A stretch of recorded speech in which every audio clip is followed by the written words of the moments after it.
நடக்கிறதெல்லாம் பார்க்கும்போது நமக்கு கிளியராக ஒன்று புரியுது. எப்படியாச்சும் ஒரு 2 வாரத்தை ஓட்டி இந்த ஷோவை முடிச்சிடணும் அப்படிங்கிறதுல சேனல் ரொம்ப குறியாக இருக்கிறாங்க. ஏன் சொல்கிறேன் அப்படின்னு பார்த்தீங்கன்னா, அவங்களுக்கு பெருசாக இன்ட்ரெஸ்டே இல்லை. ஏன்னா நீங்கள் பாருங்களேன், இந்த வாரமே செலிப்ரேஷன் ரவுண்டை ஆரம்பிச்சிருக்காங்க. அங்கே செலிப்ரேஷன் மோடில் இருக்கிறாங்க. ஒவ்வொருத்தரும் மேலே வன்மத்தை தான் கூட்டிக்கிட்டு இருக்காங்க. இப்போ ப்ரோமோ பார்க்கும்போது பிரவீன் அவர்கள் வந்து கானா வினோத்துக்கிட்ட ஏதோ ஓவராக பேசுகிற மாதிரியும், அங்கே இருக்கிறவங்க எல்லாருமேலேயும் வந்து ஒரு மாதிரி ஒரு வன்மத்தை கொட்டுற மாதிரி இருந்துச்சு.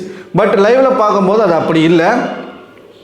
ஒரு வார்த்தை அவர் சொல்கிறார், யாரா கத்துறது, சரி இவங்க வேற ஒரு இடத்துல சே ஒரு வார்த்தை அவர் கானா வினோத்துக்கிட்ட சொல்கிறது மட்டும்தான் எனக்கு தப்பாக பட்டுச்சே தவிர்த்து, மற்றபடி வந்து அவங்க மேலே இருக்கிற கன்சர்னில் தான் அவர் பேசியிருக்காப்புல. அது வந்து லைவில் பார்க்கும்போது நமக்கு தெரிஞ்சுது. இந்த 33 நாளில் நான் பண்ணது வந்து 92 நாளில் கூட உன்னால் பண்ண முடியாது அப்படின்ற மாதிரி சொன்னது மட்டும்தான் எனக்கு எதுக்கு இதை சொல்கிறாரு அப்படின்னு தெரில. கானா வினோத் வந்து கொஞ்சம் ஆட்டிடியூட் ஜாஸ்தியான மாதிரியே எனக்கு ஒரு ஃபீலாக இருக்குது. வியானா வந்து நீ தான் டைட்டில் வின் பண்ணுவேன்னு சொல்லிட்டாலாம் என்னன்னு தெரில. மற்றவங்க கிட்ட அவர் நடந்துக்கிற விதம்லாம் சரியில்லை. ஒரு மாதிரி ரொம்ப தெனாவட்டா ரொம்ப நெக்கலாக வந்து பேசிக்கிட்டு இருக்காப்புல. அது ஒரு பக்கம் இருக்குது. சபரிக்கிட்ட எதுக்கு சண்டைனே தெரில. சீரியஸாக எதுக்கு வந்து அவர்கிட்ட போய் கத்தி இன்னத்துக்கு வந்து அவ்வளோ ஒரு ரியாக்ஷன் வந்து அவர் கொடுக்குறாருன்னு ஒன்றும் புரிய மாட்டேங்குது. உடனே வந்து அவர் என்ன பேச ஆரம்பிச்சிட்டாருன்னா, இவர் தான் வந்து இத்தனை நாட்கள் கடந்து வந்ததுக்கு இவர் மட்டும்தான் தகுதியானவர், மற்றவங்களாம் தகுதியே இல்லை, நீ 92 நாள் நீ எப்படி வந்தேன்னு எனக்கு தெரியாதா, நீ இப்படியே அப்படியே ஒரு மாதிரி ஷாக் ஆகுறது, அப்படியே குறைக்கிறது, அப்படியே பண்ணி இத்தனை நாள் நீ வந்துட்டேன்ற மாதிரி சபரிக்கிட்டலாம் பேசிக்கிட்டு இருக்காப்புல. இது எங்கே போய் முடிய போகுதுன்னு தெரில. திவாகரை வச்சு செய்கிறாங்க. ஒரு பக்கம் இவர் கானா வினோத்தும் திவாகரை வச்சு செய்கிறாப்புல, பிரவீன் ராஜ் போட்டு புலகிறாப்புல, வாடா போடான்லாம் பேசிக்கிட்டு இருக்கார். வெளியில் இவங்கக்குள்ளே என்ன நடந்துச்சு என்ன டீலிங்னே தெரில. நீங்கள் முன்னாடி இருந்த திவாகர் இப்போ இல்லை. திவாகர் வந்து ரொம்ப பம்மிக்கிட்டு இருக்காப்புல பிரவீன் ராஜ்கிட்ட. ஸோ சம்திங் ஏதோ ஊமக்குத்து வெளில வாங்கியிருக்காருன்னு நான் நினைக்கிறேன். சரி, அது ஒரு பக்கம் இருக்க. இந்த வாரமே 2 டாஸ்க்கு சேர்த்து வச்சுருக்காங்க. செலிப்ரேஷன் ரவுண்டையும் வச்சுட்டாங்க, பணப்பெட்டியும் வச்சுட்டாங்க. இந்த செலிப்ரேஷன் வாரம் தான் ஒழுங்காக போகலை, நல்லா இல்லை அப்படின்னு பார்த்தா பணப்பெட்டி அதுக்கு மேலே டாஸ்க்குன்னு கொடுக்குறாங்க. இந்த வாட்டி வித்தியாசமாக வச்சுருக்கிறாங்க. இவங்க வந்து ஒவ்வொரு டாஸ்க்காக விளையாண்டு அதுக்கான பணத்தை வந்து அவங்க சேர்க்கணும். காலையில் ஒரு டாஸ்க்கு கொடுத்தாப்புல, காலையிலனா ஒரு ஆஃப்டர்நூன் வாக்கில் ஒரு டாஸ்க் நடக்குது. என்னென்னா, இந்த ஃபினாலே வீக்குக்கு போகிற 6 பேருமே விளையாடணும். முதல் டாஸ்க்கு, ஒரு டேபிளில் நிறைய பால்ஸ் இருக்குது. ரெட் கலர் பால், அதுக்கு நடுவில் வந்து கோல்டு கலர் பால் இருக்குது. 3 பால். ஒவ்வொரு பாலும் வந்து 10,000 ரூபாய். இப்போ வந்து வரக்கூடிய கண்டஸ்டன்ட் என்ன பண்ணணும்னா, வாயாலேயே ஊதி, அதாவது இந்த ரெட் கலர் பால் எல்லாத்தையும் ஊதிட்டு டேபிளில் கோல்டு கலர் பாலை மட்டும் நிற்க வைக்கணும். யார் வந்து அதிகமான கோல்டு கலர் பாலை நிற்க வைக்கிறாங்களோ அதுக்கேற்ற மாதிரி பணம். இப்போ ஒரு கோல்டு கலர் பாலை நிற்க வைக்கிறாங்கன்னு அப்படின்னா அவங்களுக்கு வந்து 10,000 ரூபாய். இதில் பார்த்தீங்கன்னா திவ்யா வந்து ஒரு பாலை நிற்க வச்சிடுறாங்க, கானா வினோத் ஒரு பாலை நிற்க வைக்கிறாப்புல. இவங்க 2 பேருமே டாஸ்க் வந்து வேற லெவலில் விளையாடிக்கிட்டு இருக்காங்க. கானா வினோத்தும் சரி, திவ்யாவும் சரி. மற்றவங்க எல்லாருமே விட்டாங்க. மற்றவங்க எல்லாருமே ஒரு பால் கூட நிப்பாட்டில் 20,000 ரூபாய் மட்டும்தான் வந்து அவங்க ஜெயிக்கிறாங்க அந்த ஃபர்ஸ்ட் டாஸ்கில். அடுத்த ஒரு டாஸ்க் நடக்குது. இதுவும் ஆக்டிவிட்டி ஏரியாவில் தான் நடக்குது. என்ன டாஸ்க் அப்படின்னு பார்த்தீங்கன்னா, இந்த சைனாலலாம் விளையாடுவாங்க இந்த மாதிரி டாஸ்க்லாம். வந்து சைனீஸ் யூடியூபர்ஸ் நிறைய பேர் வந்து வைப்பாங்க. அந்த ஃபன் டாஸ்க்கு, ஃப்ரெண்ட்ஸோட விளையாடுறது, அந்த மாதிரிலாம் வைப்பாங்க. ஒரு பேஸ்கெட் பால், நடுவில் ஒரு போர்டு, இந்த டார்ட் போர்டு மாதிரி இருக்குது. சென்டர் பொசிஷன் வந்து 30,000 ரூபாய். அதுக்கு மேலே இருக்கக்கூடிய சர்க்கிள் வந்து 20,000 ரூபாய். அதுக்கு மேலே இருக்கக்கூடிய சர்க்கிள் வந்து 10,000 ரூபாய். இப்போ இவங்க என்ன பண்ணணும்னா, இந்த பாலை உருட்டி விட்டு, இந்த டாஸ்க்கு பேர் உருட்டு, ஆனால் பேர் மட்டும் கேட்சியாக வச்சிடுறாங்க. உருட்டு 3 முறை சான்ஸ், 6 பேருக்கும் 3 முறை சான்ஸ். இதில் கூட நீங்கள் பார்த்தீங்கன்னா மெதுவாக உருட்டி விட்டால் மட்டும்தான் நிற்கிது. எல்லாரும் வேகமாக உருட்டி விட்டுறாங்க. சபரி 1 ரூபாய் கூட எடுக்கலை, சாண்ட்ரா 1 ரூபாய் கூட எடுக்கலன்னு நினைக்கிறேன்.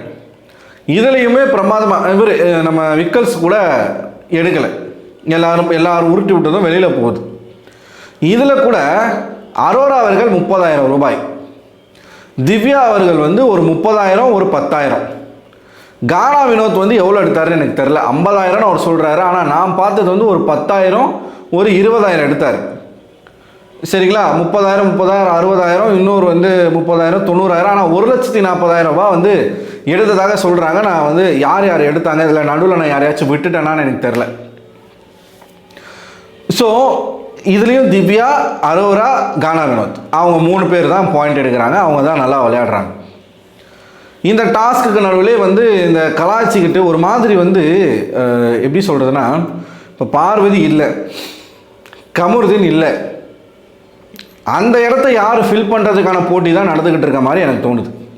ஒரு பக்கம் வியானா வந்து ரொம்ப ஓவராக சேச்சி எக்ஸ்போஸ் பண்ணியாச்சு. ஆனாலும் வியானா பேசுகிற பேச்சுக்கு இது எப்படி போய்கிட்டு இருக்கு அப்படின்னு பார்த்தீங்கன்னா, இப்போ ஓவராக பண்ணுறாளே அப்படின்ற மாதிரி அது வந்து சேச்சி மேலே எங்கன்னா கரிசனமாக திரும்பிட போதும்னு எனக்கு பயமாக இருக்கு. ஏன்னா அந்த லெவலுக்கு புலம்பிக்கிட்டே இருக்கா. சேச்சியை தான் போட்டு பின்னாடி காசிப் பண்ணிகிட்டே இருக்காங்க வியானா. சேச்சி அவன் வந்து அதை பண்ணுறா இதை பண்ணுறா அவைவெல்லாம் பேச ஆரம்பித்தாச்சு. பிரஜின் வந்தார்னா என்ன ஆகுறது? ஸோ அது வந்து ஒரு பக்கம் இருக்குது. அட்லீஸ்ட் அந்த மாதிரி எதாவது சண்டை போட்டுக்கிட்டால் கூட பார்க்குறதுக்கு கொஞ்சம் இன்ட்ரெஸ்டிங்காக இருக்கும் போல இருக்குது.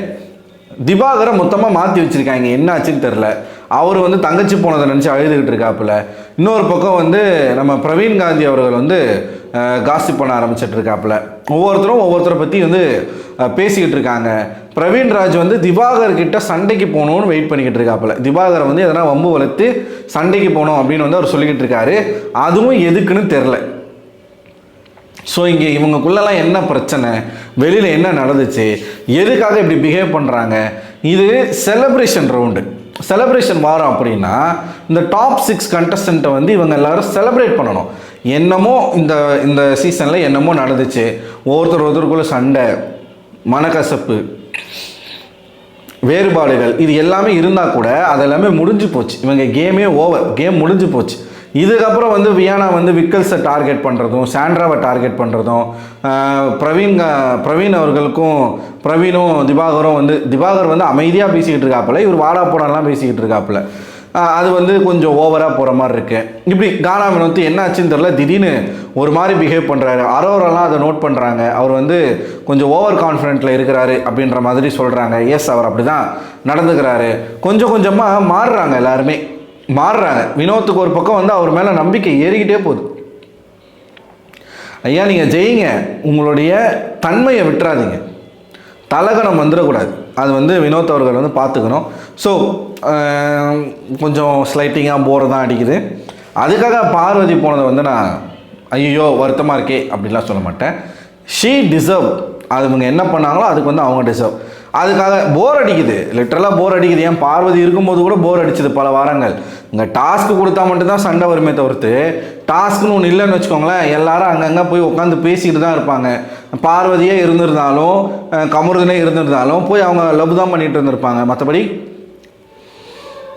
கொடுக்குற டாஸ்க்கை கொஞ்சம் நல்லா கொடுத்தீங்கன்னா வச்சும் பார்க்குறதுக்கு நல்லாயிருக்கும். அதான் சொல்கிறேன்ல, சேனலுக்கு வந்து இன்ட்ரெஸ்ட் இல்லைங்க, இந்த சீசன் மேலே இன்ட்ரெஸ்ட் இல்லை. புரியுதுங்களா? ஹோஸ்ட்டுக்கும் பெருசாக உடன்பாடு கிடையாது, பிக் பாஸுக்கும் பெருசாக உடன்பாடு கிடையாது. அவர் என்னென்னா திவ்யாவை வந்து கலாச்சிக்கிட்டு இருக்காப்புல. ஒரு பக்கம் அவர் வந்து திவ்யா கூட வந்து ஒரு மாதிரி கலாச்சிட்டு இருக்காப்புல. கானா வினோத் வந்து அரோராவை பற்றி ஏதோ பயங்கரமான ஸ்லட் ஷேமிங் பண்ணுற மாதிரிலாம் பாட்டெலாம் பாடினாராம்.